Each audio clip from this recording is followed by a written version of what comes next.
Okay, so cerebellum is a huge structure. We're advancing. All the strata that runs over there.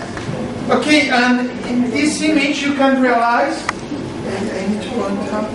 Okay, you can realize, not realize because there is too much light.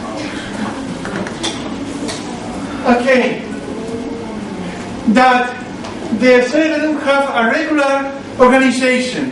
So unlike the other parts in the nervous system that have a nucleus here, another different there, other different there, all the structure of the cerebellum looks to be the same. The same but repeated many times. The same but repeated many times.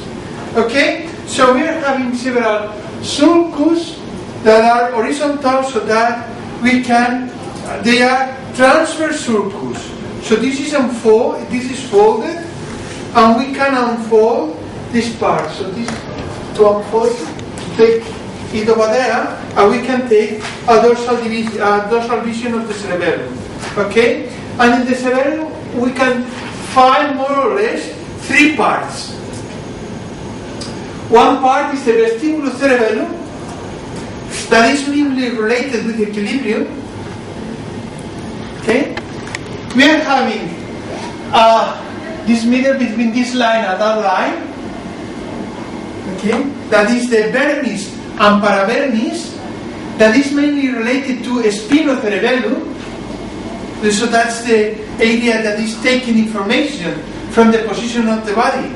So if I'm standing, I'm sending information from the muscles and joints that they are present in a particular way.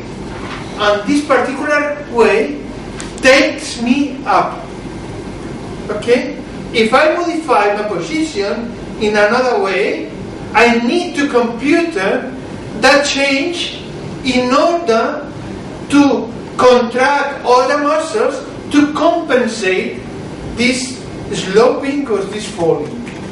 Okay? So this is the second part. This is vestibulocerebellum, and this is spinocerebellum. This is related to the vestibular system, that is the system of the equilibrium, okay, in the inner ear, and this part is related to the spinal cord, okay, that is the transmitted information regarding the body. And then we are having a huge part, that the lateral parts, that is mainly related to the pontocerebellum, or it is called cerebrocerebellum, that is brain cerebellum. Okay? So brain cerebellum is mainly related with a conscious activity, or an activity that can be consciously ordered. Okay, ordered but not plotted.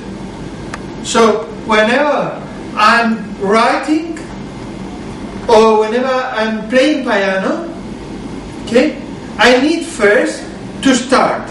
I send an order from my cerebral cortex saying you need to start playing, and then fingers looks to be playing by itself. Okay, they are not playing by itself. They are playing because they are under the control of the cerebellum, and the fingers does not play. What is playing is the brain. Okay, and this is the cerebellum. What makes the consecutive contraction of each muscle in such an ordered way. Okay? Is this connected to the brain in terms of that you have learned this before to play this piece of music? Yeah, we are going to. The learning process is stored in the brain, and it has been transferred to the cerebellum, which transferred to the muscles. No. The plastic changes during learning is blocking the cerebellum. If the cerebellum is damaged, you lose the capacity to play again the piano. If it's damaged in the area that is playing piano. Okay?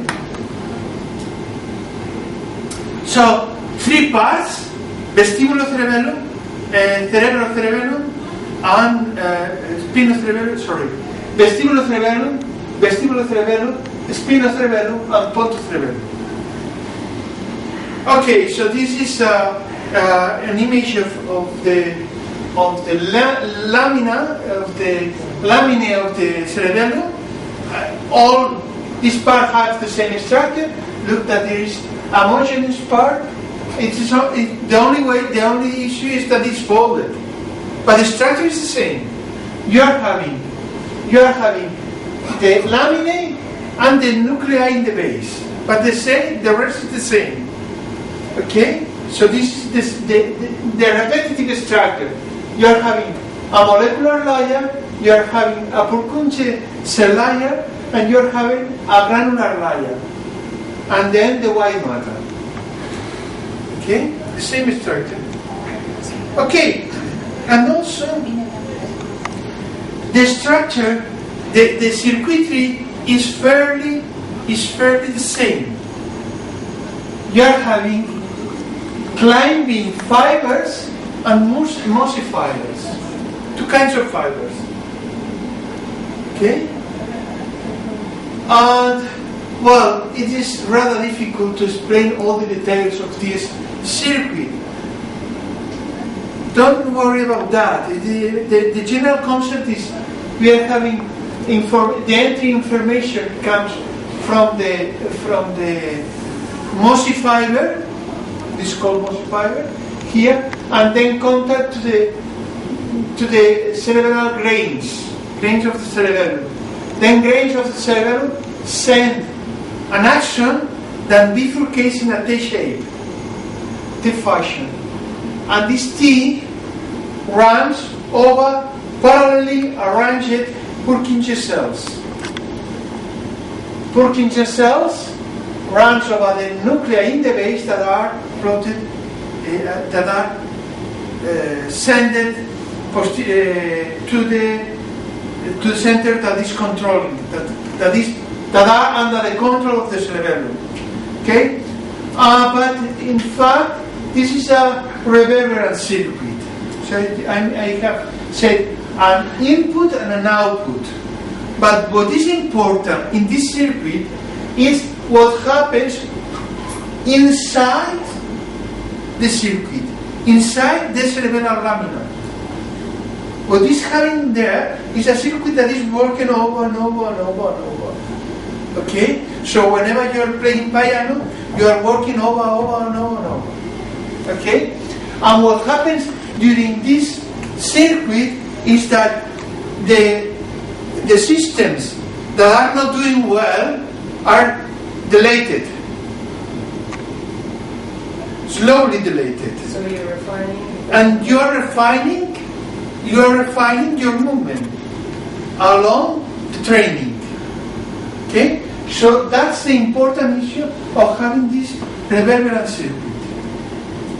Okay? So regarding the organization, the spinocerebellum is mainly devoted to the cochlea. So the cochlea is this part here, and the vestibulum is the last part there.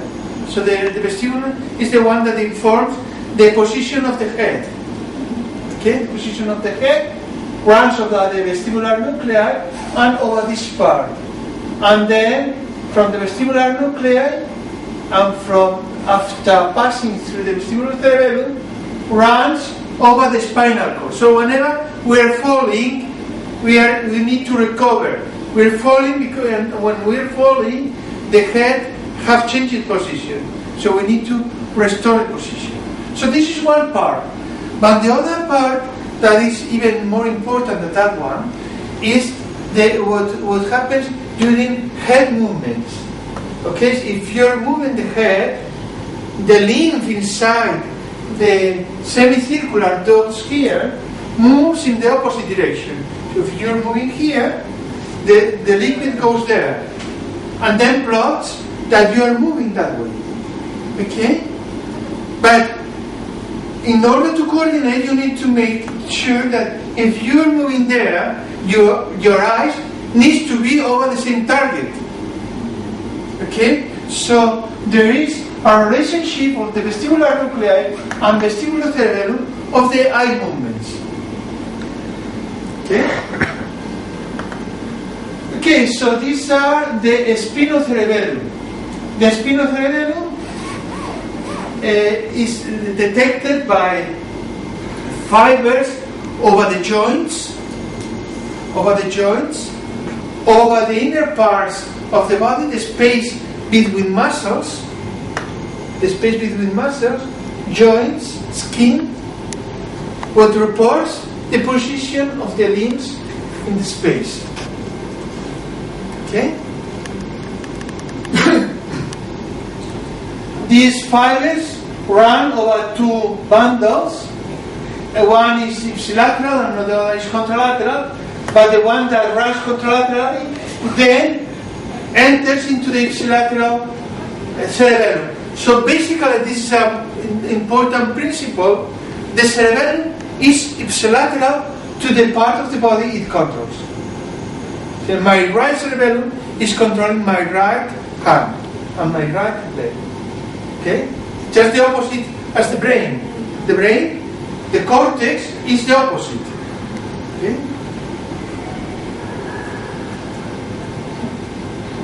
And finally, we are having the pontocerebellum. Okay? The pontocerebellum is the cerebellum that is very related to the cerebral cortex. So the cortex is sending an order. Okay? Go ahead. Right on. Okay? And then contacts that yellow neuron there, contact with the pontine neuron that is in the protuberance. And from protuberance, it goes to the contralateral cerebellum. Then it is plotted here, okay, intrinsic circuits, and then running again back over the thalamus, and from the thalamus to the cortex body. Okay, so this is the entire system that is working in refining movements. Okay? Good. So that's for the cerebellum. So we can turn off right now and make another